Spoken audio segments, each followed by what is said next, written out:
we have Dean Williams here. Could you please tell us a bit more about who you are and what you do? Yes, so my name is Dean Williams. I am the business advisor for Goldsmiths University. I've been here for about coming up to a year now, and I've been working with hundreds of businesses, helping them to grow and to develop from the creative sector, but also for businesses from underrepresented and disadvantaged backgrounds. And how did you get into the industry you're in? So I used to work for the Royal Bank of Scotland, and I had a great opportunity of working with 4 gentlemen who had over 100 years experience between them. And it was one question which kept bugging me, and it was, why do so many businesses from an underrepresented and disadvantaged background, why did they fail so badly?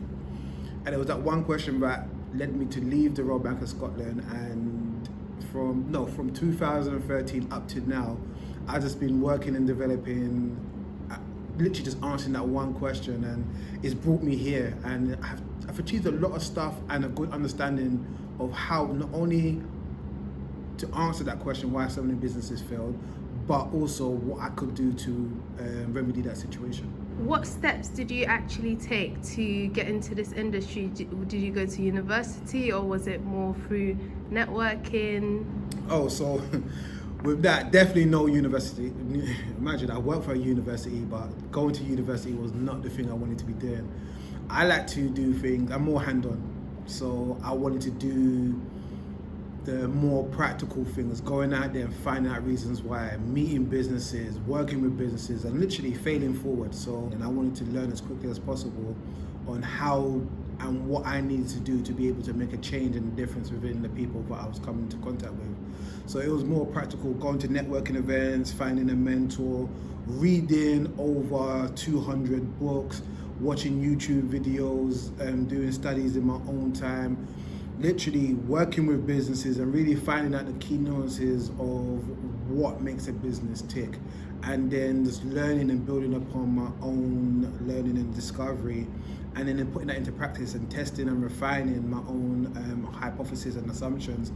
And that's what really led me to where I am now, when it's amazing the great results I'm getting for businesses because of the pathway that I took. You spoke about mentorship and networking as well. How did you find your first mentor, and what's the importance of networking and mentorship to you?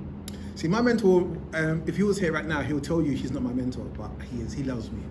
And I was going to events. So going to events is very important, but it's going to the right events. So I was literally choosing the events where I knew there was going to be a return on their investment, that I know I was going to learn something, get something, and be of value too. So every event that I went to, I was really looking at, why am I going? What really did I want to get from this, and what did I want to leave people with once they left the sessions or mentoring events. So my mentor at the time, he was actually just speaking at one of these events, and I was blown away. He was charismatic, he was knowledgeable, literally he's captivated the room, and everything that he was doing on the day, I said, I wanted to do that. I wanted to be just like that. When I'm in a room, I wanted to own it like he did. So I went up to him and I said, you're going to mentor me.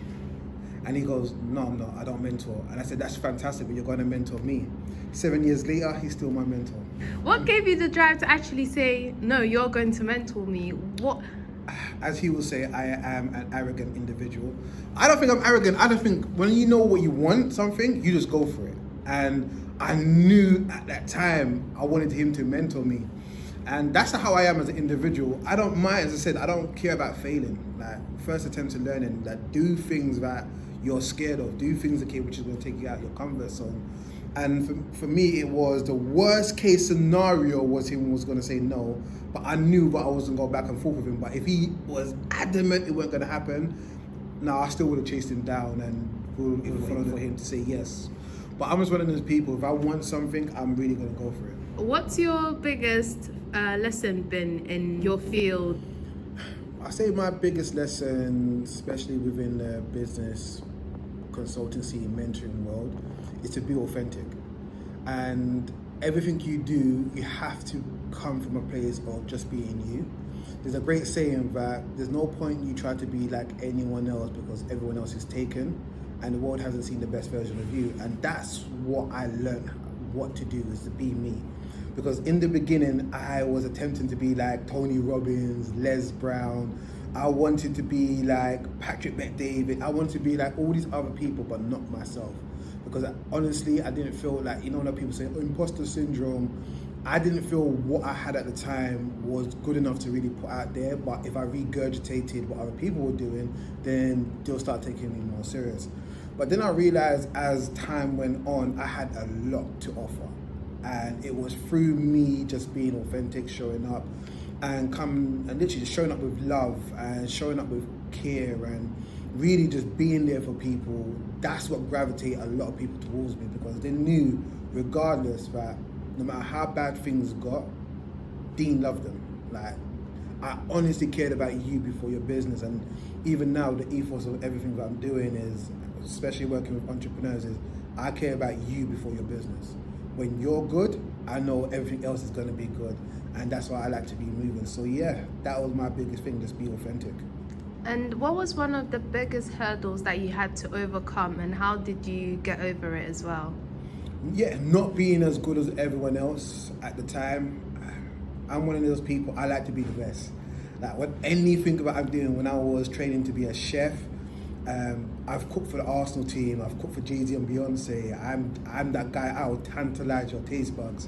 I am that good at what I do, and everything that I'm doing. When I was working in the bank, remember, I don't have no degrees or masters, so I've always had to show up in ways that literally outshone everyone else. And it allowed me to do so many different things, and I didn't allow what I didn't have to hold me back. So one of the big things, especially when I'm talking to my entrepreneurs and even when I'm doing talks to young people, is until you change your DNA, you will never be able to achieve what it is that you want to. And for me, DNA is an acronym, meaning you have to have a decisive new attitude for anything you do in your life. So that's what I had to do, have a decisive new attitude towards what I want to achieve, who I wanted to be, and impact and bring value to. What are your strengths and how have you leveraged them? What are my strengths? This is actually a great topic, because if you know about the SWOT analysis, I've been studying that for a hot minute now, and I didn't like it. And me just being me, I wanted to do something which was going to be impactful and valuable. So I've written a book called Master the Basics, the 8 Principles of Growing Successful Business. And within that book here, I created my own new methodology called the Shy Matrix. And the Shy Matrix looks at your strengths, it looks at your habits, it looks at what you need to implement, and it looks at the education. And each of these quadrants will allow you to develop the best version of whatever it is that you're looking to do. So within the first one, the strengths, the S, so hitting your question right now. It's not about just looking at your strengths. So we'll be, oh yeah, what are your strengths? Oh, my strength is I'm a good communicator. No, seriously, stop that. Behave yourself, go deeper. So my thing is, okay, look at your strengths, okay, and then say to yourself, how can I get a greater return on my investment on that strength?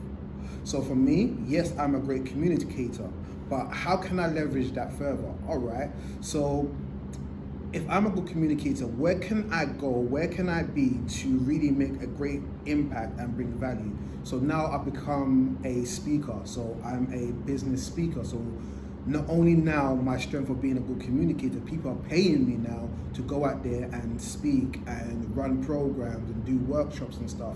So it's all about maximizing your strength, getting the most from it, and see where it can take you, so therefore you can actually be of value and provide wonderful experience to other people.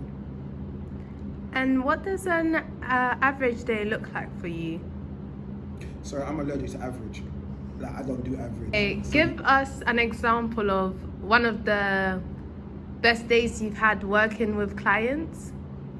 Oh man, do you like apple crumble? Yeah. Cool. I'm going to take you to one of the businesses that I work with right now called Crumble Mania, and they are one of the best businesses that I've worked with over the last 9 years, and they are absolutely sensational. What they actually do is they make like organic crumble to help people to literally enjoy desserts. So they do that protein crumble and all this type of magical stuff, which is all great. So working with them, helping this business, especially being a black-owned business, helping them to come to get to a six-figure point within their business within 1 year, and they're winning awards, and they're looking to grow, and supporting them with their vision of creating a franchise to help young people to come through Crumble Mania, to then after 2 years to have their own franchise and having their own business. That's a legacy. Now, can you tell me anything better than that, to know that 100 years from now, when I'm long gone, there's still going to be a legacy of young people thriving because of businesses like that? That's like one of my great success stories. What would you say have been one of the hardest businesses to help? Some people have this delusion of grandeur, like because their cat and their mum likes the business idea, that's it. Like they don't want to change.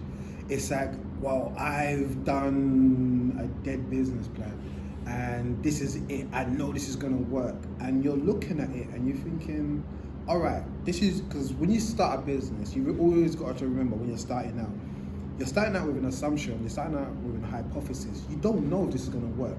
Even based on all the research and data that you may have collected, until you put it out there, you don't know if it's gonna work. And there's a lot of people who are afraid to make the necessary changes to help the business to grow. And this is one of the biggest headaches that I've had, when business owners do not want to be open-minded, to test their ideas, because when I'm working with businesses, I call them entrepreneurial scientists, because you've got to test, you've got to validate or invalidate all your hypotheses and assumptions as quickly as possible to be able to make your business grow.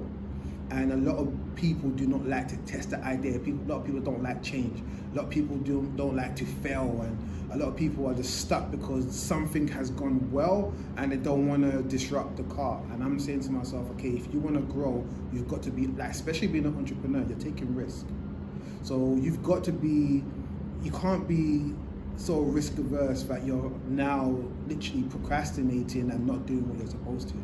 So it's so important for you to be open-minded, and especially when you're coming to a mentor who has credibility, to be able to listen. And I'm not saying a mentor has all the answers, but they will support you to explore possible new answers and solutions for what you're doing. I just can't stand it when people are just not open-minded. And what would you say are some things or personality traits that keeps people in that mindset? Yeah, people who are, as I said, who do not want to grow and learn, who are stuck in the old ways, who do not want to adapt, who are not innovative, people who are not willing to seek help. That's like one of the big things. People who are not willing to look and take inventory of what it is that they're doing. Because sometimes, even though you may be in something for a long time, you always got to take inventory of everything that you're doing, so therefore you can understand where you can make the necessary refinements to improve it. A lot of people don't like doing that. So for me, it's very, very important that everyone who comes and works with me, you're taking the time to learn that whatever it is you're doing, you can do better, you can refine it, you can grow it. That whatever it is that you're doing, when you're building it, especially bringing on new people, it can become bigger and better than you can ever expect it to. But for you to be able to have that vision, you've got to be willing to learn and be open. What are certain skill sets that you'd say have helped you thrive in your industry? So I would say there's 3 things with me that has really helped me to get to where I am right now. So in 2022, I was voted top 5 best business mentors in the UK. So for me, that was a great achievement. I believe I should have won, but hey, you know what? People drinking it. But for myself personally, I feel that there are 3 things that has really helped me. One is, as I said earlier, is to be authentic and show up and just be yourself. Like that's that number 1 for me. And that has given me the opportunity just to really allow my personality to shine. It allowed me just to create my own slice within the pie of the business world. So everyone knows me as, if you want your projects, your business to grow, if you are someone from the BAME background, if you are a woman, if you are somebody who's not seeing the results you're looking for, I'm that guy you go to figure out how you can start making a difference. Having a mentor is not just about having someone who can just support you along the way. It's can they open up doors for you as well? And that's my thing. I love opening up doors for people. So I'm one of those people that through my confidence, being authentic, I will do and go beyond just to see you succeed, because I love being of service. Number 2, know your purpose. So my purpose in life is to serve, empower, and inspire people to live the best version of their life through the foundation of love and joy. Love meaning being a leader, being organized, being a visionary, and being empowered. Joy meaning just one you. So through my purpose, understanding what my purpose is to truly be of service to others. I've learned using the vehicle of business, I can truly help people to live their best version of their lives. And to support them to be the best version of themselves is one of the greatest things that I could ever do. And the foundation of everything that I have built myself on, and this is me, I'm not speaking for anyone else, is finding God. So for me, being a child of God has really allowed me to understand who I truly am and to really keep me as humble as possible, even though people say I need to be more humble, but hey, the Lord is still working on me. So everything that I'm doing right now is literally just based on those things, being authentic, knowing your purpose, and literally leading my life as a child of God. So you spoke on your purpose. What drives you and what motivates you? Seeing other people succeed. I just absolutely love it. When people come to me and they kind of lost, they're not able to do the thing that they're supposed to, and the love and the trust that people put into me, because they just know after having like a 45-minute conversation with me, they just know that something amazing is going to happen with them.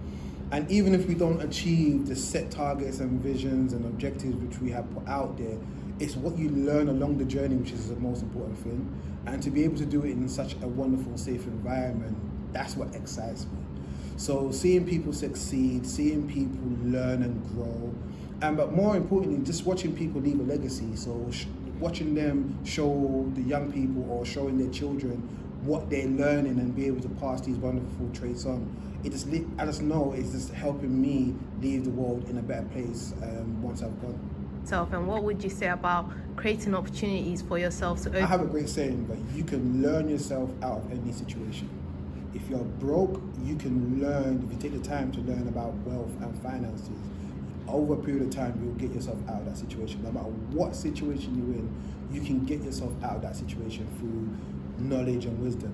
And let's just make this crystal clear. Knowledge and wisdom is not you just picking up a book, going on YouTube, and you can learn every single thing that's happening right now in the British Library. But if you do not apply what you learn, then you know nothing. So it's about you applying what you're learning and getting the desired results. That for me is like the greatest thing that literally anyone can do. So for me, even though I'm a great mentor, a great teacher and everything else, I'm also a great student. So I'm always learning. I'm always open to learn from other people. When I'm in a seminar or workshop which I'm facilitating, one of the first things I say to people is, look, I know what I know, but I don't know as much as everyone in this room. So I'm always learning and picking out things when people tell me about new systems, and I'm like, oh my God, I didn't know about that. I'm literally like a geek when it comes to the business world, and just that, as I said, that drive to be the best person I can be is all about that whole circle of life or business or whatever it is you're doing in life. Yeah, you might come to a certain point, but you always got to be prepared to go around again, to keep learning. And that for me is like one of the big things. So at this present time of moment, I started my master's in management and leadership because I want to now take myself to that next stage, because even though it's been great for the last 4 decades to say, hey, I don't have a degree in masters and stuff, when opportunities keep coming to you and people say, hey, look, we'll pay for you to do your masters, sooner or later you got to humble yourself. So I said, okay, you know what, and this time I'm doing my masters in management and leadership because now I want to see where this can take me and how I can actually help other people to do the same thing. And you touched upon financial literacy. What would you say has been one of the biggest financial mistakes you've made? My God. Jesus help me. All right. That question there is, even though I love the journey that has taken to me where I am now, where I can open up doors for other people. One of the big things for me was that I wanted to be able to have power and influence, to be able to support other people. So here in Goldsmiths, I'm able to provide jobs for other people. I'm able to open up doors. I'm able to do events. I'm able to give new business people, mentors, opportunities to have their own platform and stuff. But along the way, I wish the financial literacy, which I've learned along the way, I was able to apply it. But many business owners will tell you along the way, you don't have that money to do half the stuff you want to be doing. And when your business is not working and all that type of stuff, and it was hard. So the last 10 years, I wasn't really able to apply the financial knowledge that I wanted to, like I can do now. So I'm really playing catch up with my own finances, which is great anyway, because I've got a lot of financial opportunities coming my way. But what I feel to myself now is I want to help other people to have this. What I wasn't able to do 10 years ago, I'm definitely going to help other people not to make that same mistake. Because it's nice to have 20, 30,000 pounds in your account when someone shows you how to do it quite, I'm not say easily, but it's efficient, it's effective, and with excellence, you're able to build that. And it's not hard. Like, financial wealth mindset is not hard, it's just consistency.